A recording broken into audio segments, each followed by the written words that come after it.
ये है इंटेक्स का मैकेनिकल कीबोर्ड। बहुत ही ज़्यादा फीचर्स के साथ बहुत ही सस्ते दाम में ये आपको इंटेक्स का कीबोर्ड पड़ेगा। ये है मैकेनिकल कीबोर्ड।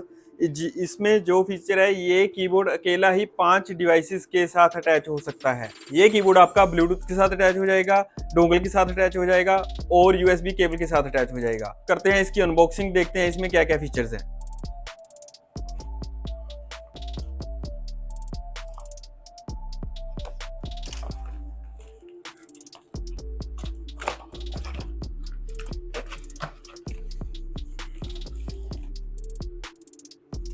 ये USB two type C cable इसके साथ मिल जाती है।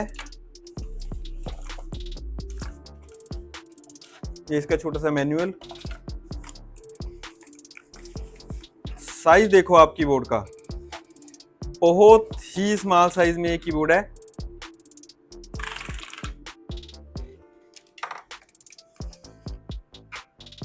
इसके साथ हमें मिलती है एक USB डोंगल, इसके साथ भी आप अटैच कर सकते हो।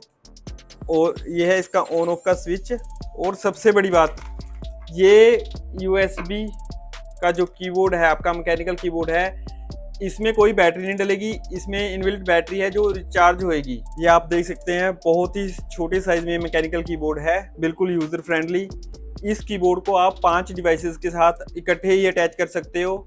आप इसको 3 ब्लूटूथ डिवाइसेस के साथ अटैच कर सकते हो, एक USB डोंगल के साथ और एक USB केबल के साथ। इसको आप मैक और विंडोज दोनों में यूज कर सकते हो। इसकी कीज पे आपको सारी डिटेल्स मिल जाएगी। जैसे आपने अगर इसको मैक के साथ अटैच करना है तो आपने क्या करना है, फंक्शन की प्रेस करना है और H प्रेस करना है। H के नीचे मैक लिखा हुआ है तो ये मैक के लिए एक्टिव हो जाएगा। अगर आप फंक्शन की प्रेस करके विंडो की प्रेस कर देते हो तो ये विंडोज़ के लिए आप यूज़ कर सकते हो। ऐसे ही बहुत सारे फीचर्स हैं इसमें जो आपको इसके मैनुअल में मिल जाएंगे। ये आप देख सकते हैं, ये सारी डिटेल्स मैनुअल में दी हुई है। RGB लाइटिंग है जो इसकी बहुत ही अच्छी है। बहुत सारे कलर्स इसमें देख रहे हैं। जैसे मैं फंक्शन की दिखाता हूँ, ये RGB लाइटिंग है, आप देख चूज़ कर सकते हो। यहाँ से आप कलर चेंज कर सकते हो। जो टैब बटन है उसके यहाँ पे ब्राइटनेस का है और यहाँ से आप इसके फीचर्स चेंज कर सकते हो। लाइटिंग के अलग अलग मोड आप चेंज कर सकते हो।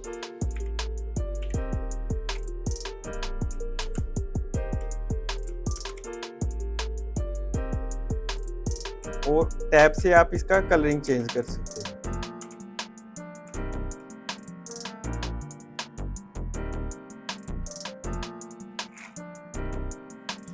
इसको अगर आपने किसी भी डिवाइस से कनेक्ट करना है, मान लो ये आपका कीबोर्ड 5 की 5 डिवाइसेस से कनेक्ट है, तो उसको शिफ्ट करने के लिए आपने फंक्शन की प्रेस करना है और W से वो शिफ्ट हो जाएगा आपकी first device, second device, third device, fourth या फिफ्थ, अगर ये सभी डिवाइसेस के साथ आपने अटैच किया हुआ है। यहाँ पे आप देख सकते हो ये E पे लिखा हुआ है वायर्ड। आप फंक्शन की प्रेस करोगे तो E प्रेस कर दोगे तो वो वायर्ड डिवाइस पे शिफ्ट हो जाएगा। यहीं पे ये 2.4 गीगाहर्ट्ज़ की जो इसकी डोंगल है उसके साथ कनेक्ट हो जाएगा। ये BT1 यानी Bluetooth device 1, BT2 second device, BT3 third device. इसी तरह आप फंक्शन की के साथ इसको प्रेस करोगे तो वो वहीं पे शिफ्ट हो जाएगा। मिलते हैं आपसे नेक्स्ट वीडियो में। और इसका मैनुअल मैं YouTube पे ही फ़ोटो इसकी डाल दूँगा, इसकी जो फंक्शंस की हैं सभी की। Thank you.